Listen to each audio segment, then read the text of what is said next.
What's up YouTube, welcome back to Newpix, where we want to be better photographers and also how to survive in the jungle. As you can see, I'm out on my place as the studio got bored of recording at home, and I just bought the VideoMicro from Rode, which is the microphone that you're hearing right now. So let me know how does it sound and if you like it or not.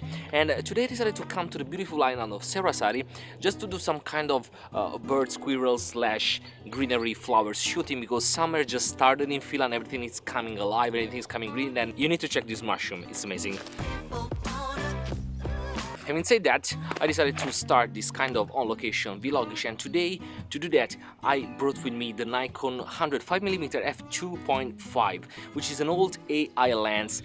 It's manual focus, so it's extremely difficult to nail the focus on moving objects, but I managed to get a seagull, and it was very nice, white seagull against deep background. Check the picture, and I'm pretty happy about it. So the thing is, how to use long lenses for a little bit of wildlife shooting and how to do that in harsh sunlight. Well, we'll talk about it right now.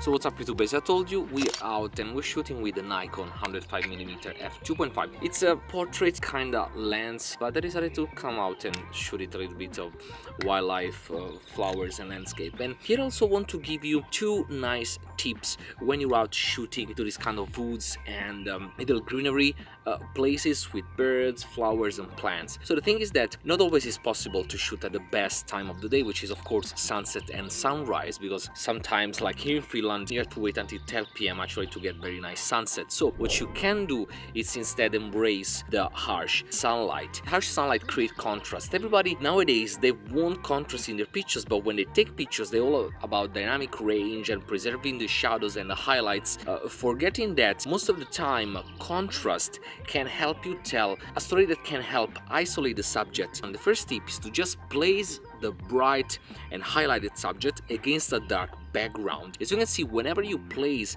a bright and well lit subject against a dark background, immediately the subject acquires much more importance.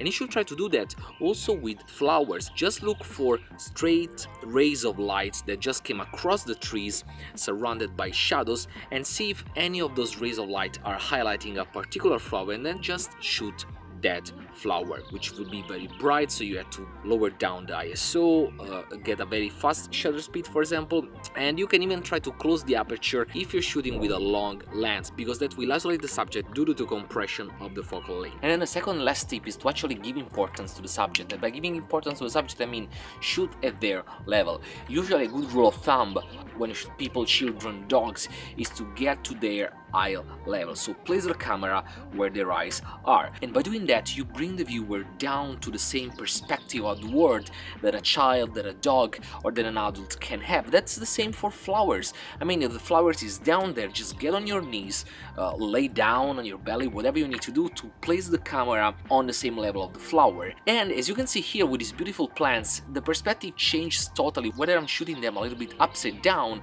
or I'm shooting them at their level, or even better when you shoot flower from down up. By doing that, you have actually also another advantage, that you increase the distance between the flower and whatever the background is. When people just take their phones and they shoot the flowers like this from upside down, the thing is that there's very little distance between the flower and the background, which is actually the ground, because people is shooting from this side. While when you bring the camera down and even you shoot the flower from down up, the background of the flower becomes the sky, becomes the trees far away, meaning that you get greater separation of the subject. So the two tips when you go out into the forest to shoot a little bit of flowers and whatever, it's first, if you're not able to shoot at the best time possible, which is sunset and sunrise, well, embrace the harsh sunlight and create contrast by placing bright subject against backgrounds. Second tip is give importance to the subject, get down on your knees, get down on the same level of the flowers. That actually make a big difference. And these are two tips that I want to share with you. Let me know what you think about it to the comments if you have other tips for making the best out of little flowers and little plants when you go out into the nature. And let me know if you like this new format of vlog, how the audio sounds like with the Rode VideoMicro. I'm planning also a review on that. Let me know if you would like to see it, and remember to shoot, learn and improve indoor, outdoor especially. There's nothing better than going out, practice, make photo walks, go into the wild and get crazy with pictures. So I hope you stick around, put a thumbs up, subscribe to the channel if you like what I'm doing, and I hope you stick around. Until next time, take care. Fingers